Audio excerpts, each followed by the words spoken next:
ओम नमः चंडिकाय। मैं जिस प्रसंग को आपको बताने जा रहा हूँ एक अत्यंत महत्वपूर्ण विषय है, सदा आपके लिए लाभकारी है और ऋषि मुनि के कथन के अनुसार यह वर्तमान समय देश काल परिस्थिति को देख करके है। ये विधान जैसा कि आप देख रहे हैं नित्य प्रति आज पिछले कई सालों से देख करके आगे तक चलते जा रहे हैं। ये देख सकते हैं कैसे शनि मंगल राहु, शनि मंगल राहु, कभी आगे कभी पीछे कभी साथ में, ये निरंतर चलते जा रहे हैं। अभी देखिए जैसे राहु आगे है, शनि पीछे है, राहु वक्री होकर के पीछे आएगा, शनि मार्गी होकर के आगे जाएगा। तो इस तरह से करके ये लगभग, क्योंकि ये शनि और राहु दोनों बहुत ही धीरे धीरे चलने वाले हैं। शनि है चरती शनैश्चरः, धीरे धीरे चलने वाले को शनिचर कहते हैं। तो इस तरह से अगले 14.5 साल तक ये स्थिति बनी रहेगी और ये स्थिति शुरू हो चुकी है। देखिए अभी वर्तमान जो संवत्सर चल रहा है इसके राजा मंगल, मंत्री शनि। अगला जो संवत्सर आने वाला है उसके राजा और मंत्री दोनों सूर्य। अभी देख लीजिए शनि जो है सूर्य के पुत्र हैं, मंगल जो है भूमि के पुत्र हैं और चंद्रमा जो है बुध जो है चंद्रमा के पुत्र हैं। ये ध्यान से देखिएगा। इन सब का जो भौगोलिक प्रमाण है या जो शास्त्रीय प्रमाण है, इन सब का धरती से विशेष और सीधा संबंध है। ये सीधा संबंध है। चंद्रमा जो है धरती का उपग्रह है, ये धरती का चक्कर लगाता है। धरती जो है सूर्य की परिक्रमा करती है। इस तरह से धरती के सबसे नज़दीक और सबसे ऊपर और प्रत्यक्ष प्रभाव डालने वाले ये 3-4 ग्रह हैं और ये 3-4 ग्रहों का बहुत ही विशेष परिवर्तन होता चला जा रहा है। नित्य प्रति जीवन में देख लीजिए, पंचांग को भी उठा कर देख लीजिए, ये ग्रह अब बड़े ही विचित्र तरीके से चल रहे हैं। मैं मुख्य विषय पर आता हूँ। एक महाराजा थे, महाराजा वेन जो है, इनके जन्म के पहले इनके पिता की मृत्यु हो चुकी थी। इनका जन्म सुशिक्षा का गर्भ से हुआ था। सुशिक्षा किसकी पुत्री थी? तो मृत्यु की पुत्री थी। पिताजी जन्म के पहले मर गए, इसलिए वेन का देख रेख सभी सब जो है ये मृत्यु के द्वारा हुआ। अब ये अपने नाना और माताजी के लक्षण, स्वभाव, आचरण, व्यवहार आदि के कारण इन पर जो प्रभाव पड़ा वो बड़ा ही निष्ठुर, निर्दय, पापपूर्ण और गैर सनातनी हो गया। अभी क्या हुआ कि चूंकि ये उत्तम कुल, बहुत ही उच्च कुल और वंश और ऋषि गोत्र में उत्पन्न हुए थे और प्रत्यक्ष रूप से ये राजा थे, तो इसलिए इनकी शिक्षा दीक्षा पूर्ण रूप से हुई थी बड़े बड़े ऋषियों के द्वारा। स्वयं महर्षि अत्रि और महर्षि वशिष्ठ ने इनको शिक्षित किया था। अभी हुआ क्या कि इनके शिक्षा दीक्षा के कारण इनको सारे शास्त्र, उपनिषद, वेद, पुराण सब के सब पूर्ण अध्ययन किया इन्होंने और बहुत बड़े ज्ञानी हो गए। तो ज्ञान तो था किंतु वही चीज़ हो गई कि हीरा जैसे कीचड़ में हो, बस वही स्थिति हो गई। इसका परिणाम क्या हुआ कि सारे ग्रह नक्षत्र जो है स्खलित हो गए, स्वच्छंद हो गए। इनके ऊपर कोई अंकुश और नियंत्रण नहीं रहा। पापाचार के कारण सारे जो अच्छे शुभ ग्रह थे वो भी बेचारे दुखी हो गए। इनके कारण क्या हुआ, जब ग्रहों का विक्षोभ उत्पन्न हुआ तो पृथ्वी पर दरिद्रता, मारकाट, जनहानि, धनहानि, अधर्म, व्यभिचार सब कुछ बढ़ गए। इससे देवताओं को बड़ा दुख हुआ, साधु संत बड़े पीड़ित हुए। इन सब ने मिलकर आदिशक्ति माँ भुवनेश्वरी की प्रार्थना की। माँ भुवनेश्वरी ने जो सूर्य थे जिसके चारों तरफ सब चक्कर लगाते हैं और जो आदिदेव वो कहा जाता है, प्रसीद मम भास्कर, आदिदेव नमस्तुभ्यं प्रसीद मम भास्कर। तो भगवान सूर्य ने इनकी सहायता की, मतलब माँ देवी ने आवाहन किया, उनको बुलाया, सहायता की और फिर जिस यंत्र का, जिस अनुष्ठान का, जिस पूजा का प्रवर्तन हुआ उसको चक्र विलास कहा गया। स्वयं माँ भगवती ने इसको दिया था और चूँकि इन्होंने खुद बनाया था इसलिए उसमें इन्होंने खुद ही निवास किया। अन्न, धन और यश, कीर्ति आदि सबके साथ इन्होंने इसमें निवास किया। बता दूं मैं आपको कि जिस तरह से जो श्री यंत्र होता है, तो श्री यंत्र जो ताम्र पत्र पर, मतलब तांबे के प्लेट पर या कागज़ पर बनाया जाता है, वो क्या होता है? खाका होता है, यंत्र नहीं होता है, खाका होता है। जैसे आर्किटेक्ट इंजीनियर जो होता है किसी पेपर पर, किसी कागज़ पर पहले घर का नक्शा बना देता है, तो उस पेपर पर बनाया गया घर के नक्शे में तो घुस के कोई रहेगा नहीं, वो तो घर है नहीं, वो तो केवल नक्शा है। ठीक जब उसके अनुसार जब घर बन जाता है उस नक्शा के अनुसार, तब उसमें प्रवेश करके रहते हैं।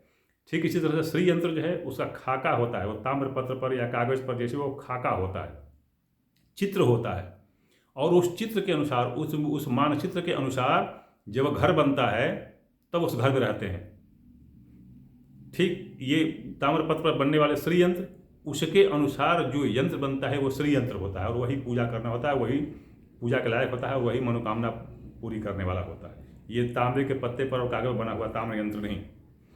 अब वैसे ही ये चक्र विलास जो है, चक्र विलास में क्या होता है, इसमें 4 चक्र होते हैं। ध्यान दें, ये पृथ्वी ये पेपर पर बना के नहीं पूजा की जाता है, इसको धरती पर बनाते हैं। धरती पर जो पंचनव पदार्थ कहे गए, देखिए इसका विवरण वायु पुराण में भी आया गया है, भैरव भवानी संवाद में भी आया है, और ये श्रीमद् देवी भागवत महापुराण में भी आया है। मैं आपके सबको बता दूं, ये देवी भागवत महापुराण को प्राचीन प्रति में लेकर के बैठा हूं, इसके साथ ही ये वायु महापुराण का भी ये मैं लेकर के बैठा हूं, ये भी और है ये भैरव भवानी संवाद का भी साथ में पुस्तकें हैं। तो इस सब में इसका वर्णन है। मैं बता दूं कि आपको श्रीमद् देवी भागवत महापुराण के 9वें स्कंध के 42वें अध्याय में इसका पूरा वर्णन है। तो इसमें बताया गया है कि नवपंच संयुक्तम वलयाकृतिम, जो वलय जो घेरा बनेंगे, ये नवपंच मतलब 9 और पंच 14, ये 14 पदार्थ होंगे। एक एक ग्रह के 2 पदार्थ। देखिए ये वलय 7 वलय बनते हैं, और 8वां वलय नहीं बनता है, बीच में जो होता है वो केवल ऐसे ही लाल रंग के बने चावल को उसके पदार्थ पर रख करके और वो गोल बना दिया जाता है, और उसके बाद उसके चारों तरफ बनाई जाती है वो लकीरें। तो जो ये बताया गया इसमें श्लोक पढ़ने से कोई लाभ तो है नहीं, लेकिन मैं बता दूं आपको कि स्वादरस संयुक्तम इक्षु वृक्ष समुद्भवम अग्निपाक मितस्वादु गुणम च प्रतिक्रियताम। ये जो है ये पदार्थ होते हैं सारे ग्रहों के। जो वलय जो होता है घेरा, उसमें सबसे ऊपर वाला घेरा किसका होता है, राहु का, उसके बाद शनि का, उसके बाद शुक्र का, फिर उसके बाद गुरु का, फिर बुध का, फिर मंगल का, फिर उसके बाद चंद्रमा का, और सूर्य का बीच में वलय नहीं होता है, वो अकेले रहता है। अब इसका क्या होता है कि जब जो वलय बनता है तो उसके सबसे बाहर वाले पर राहु का चित्र बनाते हैं या राहु लिख देते हैं, और फिर उसका मंत्र पढ़ करके और जो पदार्थ जो इनके पदार्थ जो हैं उस पर डालते हैं, उनके उसका जो प्रतिनिधित्व पदार्थ है उस पर डालते हैं, मंत्र पढ़ देते हैं राहु का। ओम कयानश्चित्र आभूव दूती सदावृत सखा कयास चिष्ठयावृता, ये राहु का हो गया। राहु का मंत्र पढ़ते हैं और ये उस फल पर प्रोक्षणी पात्र में रखे पदार्थ को डालते हैं। उसी तरह जो दूसरा वलय आ गया, शनि का आ गया। ओम शन्नो देवी रभीष्टय रापो भवन्तु पीतये शम्योरभिश्रवन्तु नः, शनि का मंत्र पढ़ के, और फिर जो उसका पदार्थ है नीचे देखिए, ऊपर जो होगा उसका नाम होगा, चित्र होगा, मतलब उत्तर की तरफ राहु लिखा होगा, और उसी घेरे में नीचे जो होगा ठीक सीधे विपरीत दिशा में, वहाँ पर उसका पदार्थ होगा राहु का, फिर तरह शनि का, उसी तरह जो है शुक्र का, बृहस्पति बुध, और अंत में सूर्य का। तो वही सूर्य का भी जो इसमें मुख्य पदार्थ क्या होता है, वो होता है कल्कि विडंग। कल्कि विडंग जो भगवान सूर्य ने स्वयं दिया था, क्योंकि 7 पदार्थ निकलने के बाद 8वां पदार्थ का तो वर्णन हुआ नहीं है, तो उन्होंने स्वयं ही ये अपने लिए पदार्थ बना करके माँ भगवती को अर्पित किया था, और बीच में रखते हैं, क्या कहते हैं उसको, कल्कि विडंग। फिर ये अपना भगवान सूर्य का जो मंत्र पढ़ते हैं, ओम आकृष्णेन रजसा वर्तमानो निवेशयन्नमृतं मर्त्यं च हिरण्ययेन सविता रथेना देवो जाति भुवनानि पश्यन्, मंत्र पढ़ करके और फिर उस पर पदार्थ डालते हैं। इस तरह से 7 ग्रहों का जो है पूजा कर लेते हैं, मतलब जो जितना भी पूजा विधान है कर लेते हैं। ये मंत्र बताया, ये तो मैं चूँकि वीडियो है जल्दी बता रहा हूँ, नहीं तो इसमें पत्र पुष्प फल मूल सब डालते हैं। और ये जो पदार्थ हैं 9 पंच, ये 14 पदार्थ, और ये 7 पदार्थ, 21 पदार्थ जो हैं ये पूजा में लगते हैं। जिसको या जिसको पढ़ने का शौक हो या जो संस्कृत जानता हो और उनका अन्वय कर अर्थ कर सकता हो, तो अपना ये श्रीमद् देवी भागवत महापुराण के 9वें स्कंध के 42वें अध्याय को देख सकता है।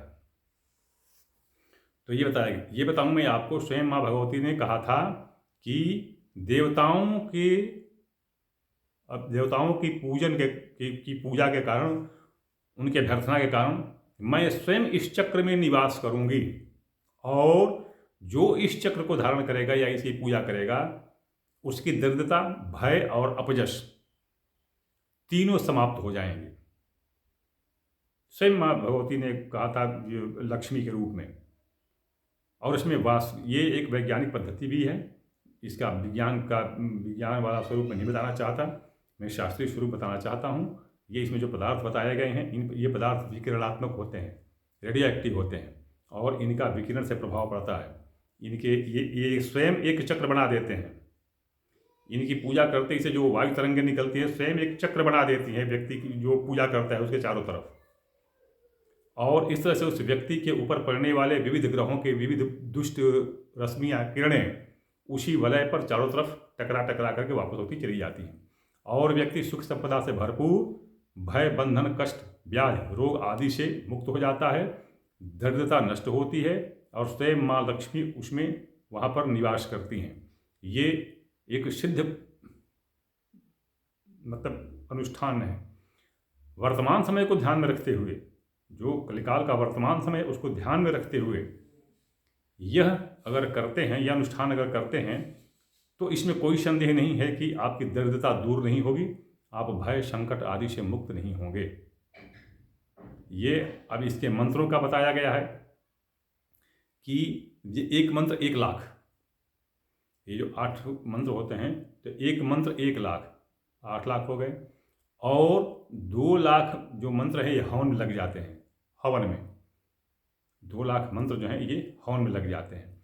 इस तरह से 10 लाख होते हैं। इनको ये देखिए, इसमें देवी भागवत महापुराण में बताया भी गया है कि द्रव्याणि एतानि दत्त्वा च मूलेन देवपुंगवः मूलम जजाप भक्त्या च 10 लक्षम विधानतः जपेन 10 लक्षेण मंत्र सिद्धिर्बभूवः मंत्रश्च ब्रह्मणा दत्तः कल्पवृक्षश्च सर्वतः। ये कल्पवृक्ष के समान सब कुछ देने वाला है। तो इस तरह से 10 लाख होते हैं मंत्र। कोई विशेष ये इनका जो मंत्र जो है इसका, ये कोई बहुत विचित्र मंत्र नहीं है, बहुत बड़ा मंत्र नहीं है। ये 5 अक्षरों का मंत्र है, और 10 लाख करने में कोई बहुत बड़ा समय नहीं लगता है। ये माला ले लीजिए, भद्राक्ष की माला लेकर के, और इस पर जाप करते चले जाइए, और जल या जो पदार्थ है डालते चले जाइए। हवन में भी इसी तरह से आप कर सकते हैं। 3-4 घंटे का समय लग सकता है, 5 घंटे का समय लगता है, इससे ज़्यादा का समय नहीं लगेगा, और हो जाता है। उसके बाद ये सारा काम हो जाने के बाद जो वलय बनाए हैं घेरा, तो उस पर से उनके पदार्थ तो हटा देंगे, लेकिन वो जो रसों का जो बना हुआ है घेरा, जो विविध रसों से बनाया गया है, उनमें से जैसे जहाँ सूर्य लिखा हुआ, राहु लिखा हुआ है, वहाँ से आम के पत्ते से थोड़ा थोड़ा पदार्थ उठा करके और 8 को थोड़ा सा करके एक जगह रख लीजिए। एक जगह किसी शीशी में या कहीं पर भी रख लीजिए, और उसमें से नित्य प्रति ये उंगली लगा करके और सिर पर लगाइए। आप स्वयं इसका परिणाम देखिए। इसमें ये कोई कहने का नहीं है कि ऐसे होगा वैसे होगा। आप स्वयं इस परिणाम को देख सकते हैं कि आपको कितना लाभ पहुंचा है। ये सिद्ध है। चलते चलाते मैं एक बात बता दूं कि लोगों को मैं हर एक वीडियो में अपना व्हाट्सएप नंबर देता हूं 9889649352, लेकिन मैं इसलिए देता हूं कि इस पर आप अगर कोई समस्या हो हमारे लिए, तो आप समस्या लिखिए, आप वो समस्या बताइए, उस पर तर्क वितर्क शास्त्रार्थ मत कीजिए, अपना जो है अपनी विद्वता मत दिखाइए मुझे। मैं कोई ऋषि नहीं, मुनि नहीं, आचार्य नहीं, स्वामी जी नहीं, गुरु जी नहीं, मेरे पास न कोई मठ है, न कोई संस्था है, न कोई आश्रम है, न कोई कार्यालय है, कुछ नहीं है। मैं एक सीधा फौजी आदमी ठहरा। वेद पुराण शास्त्र उपनिषद व्याकरण ज्योतिष का मैं संपूर्ण अध्ययन किया हूँ, और इतना अध्ययन किया हूँ कि वो मेरे उद्देश्य की पूर्ति कर देता है। That is sufficient to serve my purpose. बस इससे अधिक कुछ नहीं। मैं किसी के साथ तर्क वितर्क नहीं करना चाहता, न कर सकता हूँ। अगर किसी को शास्त्रार्थ की इच्छा है तो किसी शास्त्री से संपर्क करें। मैं जो पढ़ा हूँ वो आपके बता देता हूँ, आपके हित के लिए बता देता हूँ। मुझे लगता है कि सबका हित होगा तो मैं बता देता हूँ। तो इसलिए कृपया मेरे व्हाट्सएप नंबर पर आप तर्क वितर्क न करें। आपको समस्या यदि है तो पूछें, मैं उसका उत्तर दूंगा। उत्तर भी दूंगा कब? क्योंकि पीछे बहुत लोगों के मैसेज आए हुए हैं, तो उनको क्रम से मैं उत्तर देता हूँ। आपकी जब बारी आएगी तो आपका भी उत्तर दूंगा। अंत में बता दूं मैं आपको कि मैं जब तक भारतीय सेना की सेवा में सक्रिय रूप से था, तब तक तो मैं निःशुल्क सेवा करता था। मैं सेवानिवृत्त हो जाने के बाद शुल्क लेता हूं, तब सेवा करता हूं। शुल्क भी मेरा बाकी पंडित जी लोगों से जो मुझे देखने में आया है, बाकी पंडित जी लोगों से मेरी दक्षिणा शुल्क ज़्यादा है। ज़्यादा नहीं, बहुत ज़्यादा है। तो इसलिए जो उत्सुक हों, इच्छुक हों, समर्थ हों, वही मेरे संपर्क करें, अन्यथा संपर्क न करें। इसके लिए मैं क्षमा याचना करता हूं। मैं उनकी सहायता नहीं कर सकता। वीडियो लंबी हो रही है। मैं किसी अन्य प्रसंग के साथ अन्य वीडियो में मैं आ रहा हूँ आपके साथ। तब तक आप प्रतीक्षा करें।